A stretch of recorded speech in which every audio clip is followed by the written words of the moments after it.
Hello everyone, my name is Nikoschouri and today we will do together some hand reviewing from Zoom 50NL from PokerStars. We will do that for the CGC, which is Cash Game Crashers. It's a CFP program that you can find more on the site cgc.com. So before we will start, I would like to say some things about the hand reviewing.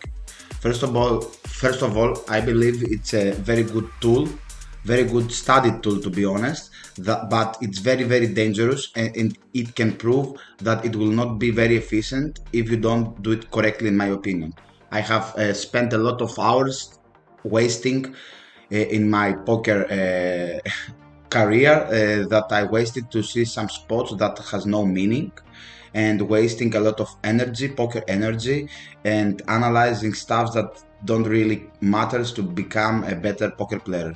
For instance, let's say that you have 10 hours for study per week, okay, or maybe 12 or maybe 8, and you decide to give 2 hours from each week or 3 to do only hand reviewing from previous sessions you had. Okay, then you will study 5 hours in solvers or in video watch or whatever, and 3 hours from hand reviewing. Okay, now if the 3 hours of hand reviewing is not efficient and you will not take anything from that, or you will take little things about this kind of study, end up being a less improved poker player than you will be if you have if you had invest all of your time just studying from videos or with solvers. So again, in my opinion, I believe it's a very important and very useful tool, but you have to do it correctly. Today I will try to help you to give you some of my opinions about how you should doing the proper hand reviewing, and we will see some hands together that I already played. Let's begin with a very interesting hand, which is this. It's from Zoom 50NL, and we open from the middle position. Button, which is a reg, he 3-bet us. Big blind, which is a passive unknown player, he called the 3-bet. Okay, we have aces, and we decide to go for the 4-bet for 24 big blinds. Then the button call us, and we have a cold call as well. So the flop is 68 big blinds, we have 87, and the SPR is close to 1. And we have this monotone flop, which is very unlikely for us. And he goes with a lead jam, 40 big blinds, the third player. And we have a very difficult decision to make. And this is what I mean exactly, what we should not look at hand reviewing. Why? This hand, it will be appears in our life maybe one every 6 months. It's a very rare spot. It doesn't matter what we will do. Of course, we'll go all in if that's the case here. The SPR is very low. We have no decisions, but a lot of players, because it's very natural. I done this. I did this like 3 years all day long. We will take a picture and we will reviewing because we want opinions about this hand. We will ask about some friends about their opinion. Can I fold? Should I go all in? Can I call and trap? Whatever, I don't know. And then we will spend like 20 minutes overall, in total maybe 10 minutes, about this hand that cannot make us improve as a player and doesn't matter at all. We will stack off, and of course villain has a flush 9-8 hearts, but doesn't matter, and we will spend energy and a lot of focus about this extreme rare spot that doesn't improve our game. So this is one of the very common scenario that we analyze hands that doesn't have EV on them. And I mean by that the ranges are very tight, or the ranges are sorry, the I would like to give some examples about the type of hands that you should not hand review them. When the ranges are very tight, when the spot is very rare, and it doesn't matter, it will appear one per every 6 months. Okay, or you have auto default moves like auto call, auto bluff, and all that stuff. The the spots that are, in my opinion, should reviewing and give a lot of energy and time, it's spots that are very common, appears every like 30 seconds, 1 minute, and it is very very crucial, and don't make mistake to them, because it will appear again and again, and one very small mistake, if you can multiply by 20 times, it will be a big mistake. More, it's very very important for me to analyze spot that you have big ranges like blinds, button, big blind, small blind, big blind, and all that stuff, because I believe the EV to analyze those spots are extremely extremely high, and you can find some lines and you can find some moves that it will improve them as a player. Okay, so don't do that. This is a waste of time. Let's see some real hand reviewing now, and some spots that I found that it will be very attractive to see together. Okay. First of all, it will be very boring and not interesting about the hands that I collect, but this is the proper hand reviewing. Okay. We have the first hand, which is we have King 4. The button opens. I believe it's a reg. We defend. Okay, it's a three bet in some frequency, but we decide to call, and we have this flop, and we face one half pot. And when I was playing this hand, in my mind, I was like, what should be the threshold of calling in a half pot c bet button big blind? So we will use as a tool the GTO wizard for simplicity to help us with this study and hand reviewing. So we have the open, big blind call, and we have this board, which was spade, club, club. And we have this, let's see, everything is fine. Let's go with general, 100 big blind, and L500. I believe we're fine now. Yeah. And we give the half pot, and we want to find the threshold. First of all, let's see what happens with pocket pairs with no club. Okay. I believe that sixes with a club we have to call. Okay. Everything is break even with the club, but without the club it's a pure fold. Okay. Let's see the four. The four it's already break even, so it's a difference if we will call with king four of hearts or not. Okay, and the raising range is very small because we are facing an ace high board and we're facing them a little bit more polar c-bet with the half pot. Okay, so our raising range would be like some ace queen that we have very rare because it's always a 3-bet and 2 pair plus. And as bluff, we will have some 4x with very low kicker because they have very good unblockers, or we will have some gutshoots. Okay, very interesting. And what happens with flush draws? They will mix call, sorry, and raise. As we move on to the, okay, queen x and some king x with very low kicker, it will be more frequently raised. Okay, makes sense because we unblock the another flush draw that villain can have. For instance, queen 3 here is better flush draw to raise because unblocks some jack x or 9x that villain can have if we have, let's say, queen 9, for instance, or queen jack has a gutshot, okay, or maybe queen 8. So with the unblocker, it's better. Okay, makes sense. So all these are are conclusions that we made from this very quick analyze, and not only it will help us for this hand, but it will help us in the future that if we face a c-bet which is a little bit bigger with a more polar structure, we can fold even pocket pairs without improvement and some bottom pair as well. And we see that the raise is very low frequency. So this is a gain that we get from 1 minute reviewing a very common spot that it will appear like every 1 minute. Okay, that was good. Let's see another hand together. We have this. Okay, this is very good. Okay, we have again button opens. We have a defend from ace 9 suited, sorry, offsuit, and we have 6-5 king rainbow, and we have now why I mark this hand because I want to see the thresholds of the calling range. Okay, what is that? I will explain in 1 minute. king, diamond, six clubs, five hearts, I guess. Spades, okay. No big difference, but let's do it correctly. Okay, we face the one third. Okay, and now as we can see, we have to let's see the difference together. We will raise anything that is for value. Okay, pretty standard. Some toppers with backdoor, king, jack, king, 10, pretty standard. Call, call, call. Nothing to say. Let's go for the third pair. We have some raises with the 5x with backdoor improvement.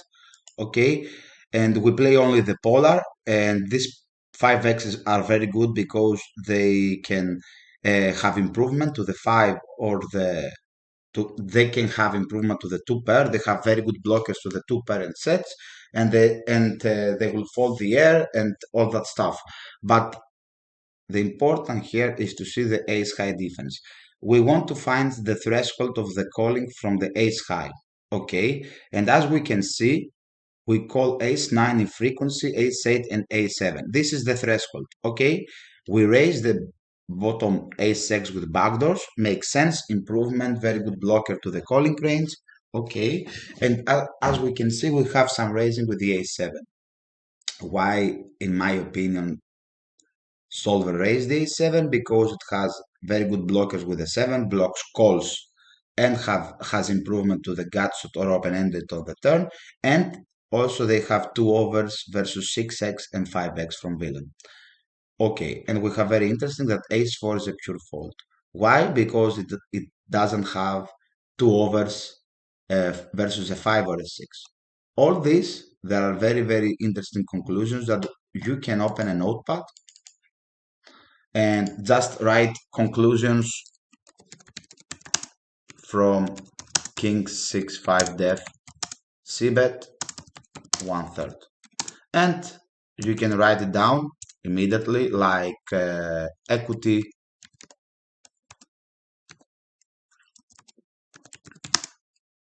is important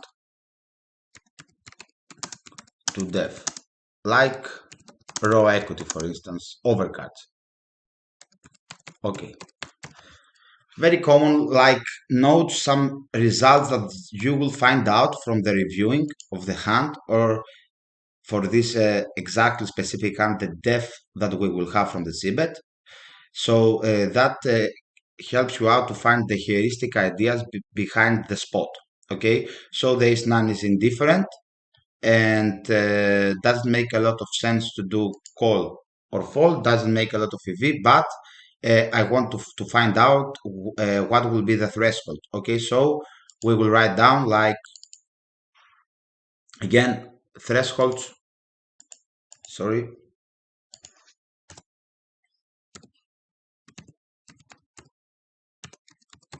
calling range, ace 8 off, ace 9 off, indifferent. Okay, blah blah blah. Okay, now you can note here that if villain oversee betting the spot, which is very common, I guess, especially in lower stakes like 50. Okay, if they can oversee betting this spot, if you don't have AI, if you have AI GTO wizard, you can input this and see the node lock. But if you don't, you can imagine that you can overextend the defense. So everything that is threshold close to zero, you will make it pure call. Okay, you can write it down again, this conclusion. And now we spend like 3-4 minutes and we improve our skill in this defense versus a c-bet spot, which is very, very common. So we will be more prepared if we're facing this spot again and again and again. Okay, let's see the next hand. This is very interesting, and I believe that I make a mistake here. I made, sorry, a mistake here. We have MP opens, I guess, yes, and we defend the ace-4 suited from big blind, and we face the 1/3. Okay, we decided to call without the backdoor hearts or anything that clubs, just a gut shot. We will make a lot of calls, and very, very rare we will check raise. And the 9 goes check check, and we have a very interesting card of the river, which is the king. Now this is a toy game which is called bet check bet game, like c bet call check check, and we play the river. It's one of the commonest spot in the game, especially on Zoom or reg tables that play 100 and below. Why? Because the format is oversea betting. So when a format is oversea betting, we will end up go to the river much more often, like we should with the bet check, give up, and we play the river. And we have to decide here not what we will do with our hand, but with our entire range. I decide to check, which I believe now it is a mistake. I should go with a block bet, in my opinion. But let's see together. Okay, so we go to the notes because it's a little bit different, and we write hand. Let's say number three. It was like, sorry, 3 to 7, 3 to, sorry, 10, FD, 9, check, check, 1/3 call, 9, check, check, river, king, play. Okay, and now we'll go to the solver and see what we will should do with our range. So we have this board. It was like the suits, not okay, 3 hearts, deuce, and 10, and we face the 1/3. Now let's see the defense. Okay, as we can see, ace 4 is very low frequency. Okay, I don't know why the solvers doesn't appears our combinations here. Maybe it's something that I'm doing, but it doesn't matter at all. Okay, let's move on. We have the call because we want to emphasize on the river. Check, check, and now we have the king, and we complete the flush. So okay, before we look, okay, it will be extremely helpful to write down your thoughts, like what we will do about our sizing strategy. So in my point of view, makes sense a lot to have two sizing strategy, like one for the thin value bet and one for the fat value bet. So I will go with block over bet all day long. Makes sense. I believe it's very natural. And now let's see the range construction. Okay. The threshold of the block value bet. Okay, we find out that is the queen 10. Okay, this is very, very important because it's a block bet that a lot of people maybe will miss because they thought that the king is very good card for their range, so they will go extremely fat value bet and not within value bet, which I believe is not very good because what happens is, just give me 1 second. I want to see the range.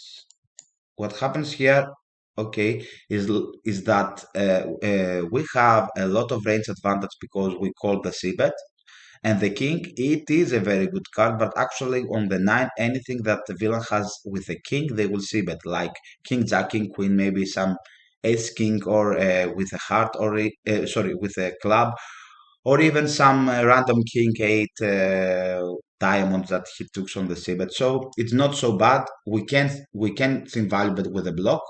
Queen 10, like ace 10, jacks, okay, any king x that floats with hearts, okay, or with one club, okay, and on the overbet we will put some heavy value, two pair straight, flush, or whatever.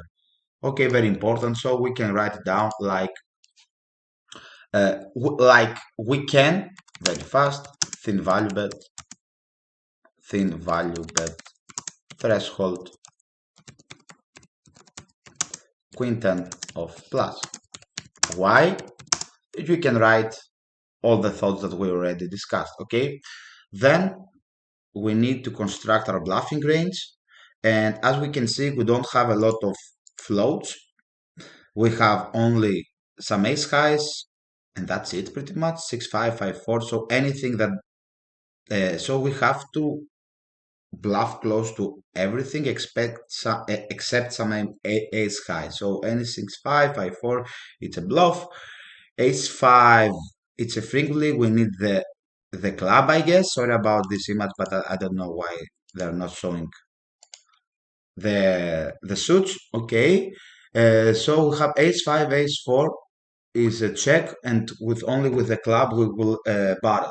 Anything that is ace 8 and ace 7 is with the club, so we will pure bluff it, okay? And ace jack as well, and we will give up some without a jack of clubs, okay? Makes sense. But as we can see, there is 4 suited with spades, diamonds, and some hearts that they will not check raise. It's a pure block bet. Okay, so I miss bluffing frequency. It's not losing so much, but if I will continue to be under bluff some of those spots, it will be end up being a little bit more mistake. Okay, and one very cute thing is that if we block, villains should raise like close to, sorry, 20%. I don't believe they will find it, exploitative speaking. So any aggression that I will have here with bluff and with value bet, they will overrealize their equity because they will lack and miss some aggression by them. So what you can do, write down all this thought again on the notepad as a hand reviewing study, and you pick some things about the behaving of the range in some spots that they are very, very common. I believe, in my opinion, this is a very efficient study. Okay, again, one very common spot, not something huge or interesting, just a probe there that I have some questions about. Open UTG, we call from the big blind. We have the 3-9-9. Villain decides to check instead of c-bet, and we have the 6. Of course, my hand, I believe it's a pure bluff on the turn, but I want to be sure about the sizings and the strategy that we will use in this spot. And I believe that we will have a half pot and an overbet. I simplify, but let's see together if my thoughts on this spot are good or we do something wrong. Let's see that we have this, doesn't really matter the suits, and we have the 6.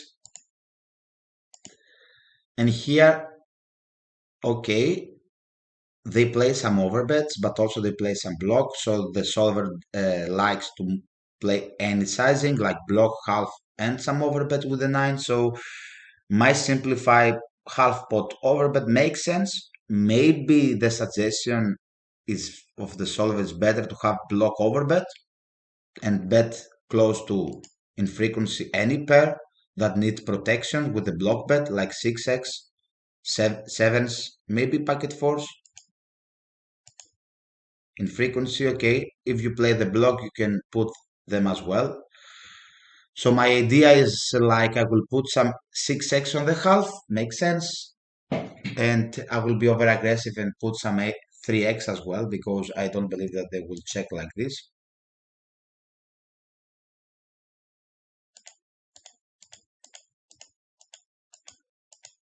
Sorry. Okay, I don't believe that they have this. So maybe I will be over aggro here. But as I can see, we can do that only with the block. So I will reconstruct my strategy to play block overbet here. I believe it's more efficient. And as bluff, bluffs is very important. As we can see, we don't play any ace-x, only the ace-8 with the heart, I guess, as a good bluff, some flush draws, and no made hands. As we can see, we take only equity, the hearts. Okay, gut shots, open-ended, and all that stuff. It the 7-5 is in very, very high frequency.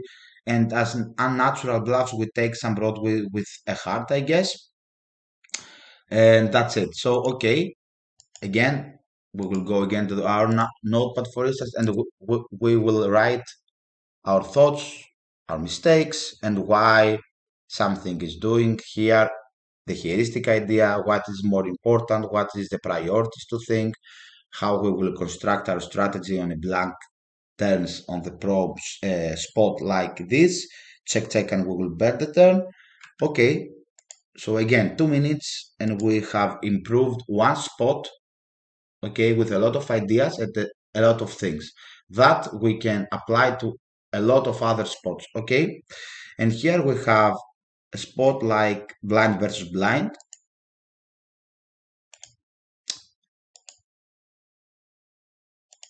Okay, and the hand is kings ace 7 5, ace 7 5. Okay, and we have king 6 of hearts, villain checks, and my thoughts is that I should play polar here. Okay, only 75 or check, but as we can see, solver mixing some blocks and goes like with thin value bet, I guess. No. Okay, yes, he's mixing two sizing. So, okay, I don't know if it can be done by humans very, very easy, but I will play the 75 only. And my thought is king 6. This is the club, I guess. Yes, I don't know why, again, the wizard doesn't show me. But the heart is not in very high frequency, so I might check it was good and play that hand as a delay. And if we can improve. Okay, now because this is a very common spot, this hand reviewing and analysis give me a very good opportunity to again revision or train my skills to find the thin value bet, fat value bet, and the bluffs that we will do on the 75. Again, more benefits, more rewards by studying a very very common spot. Okay, so yes, I would like to end with this hand, this video.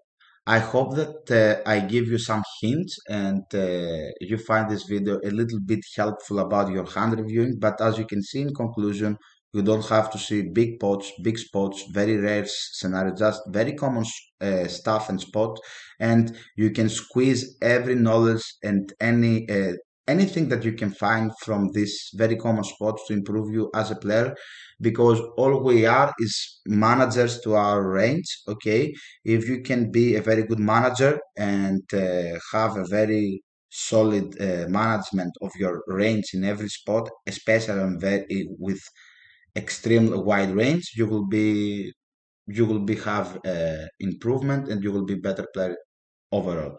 Okay, that goes by me, and see you next time. Bye bye, and good luck on the tables.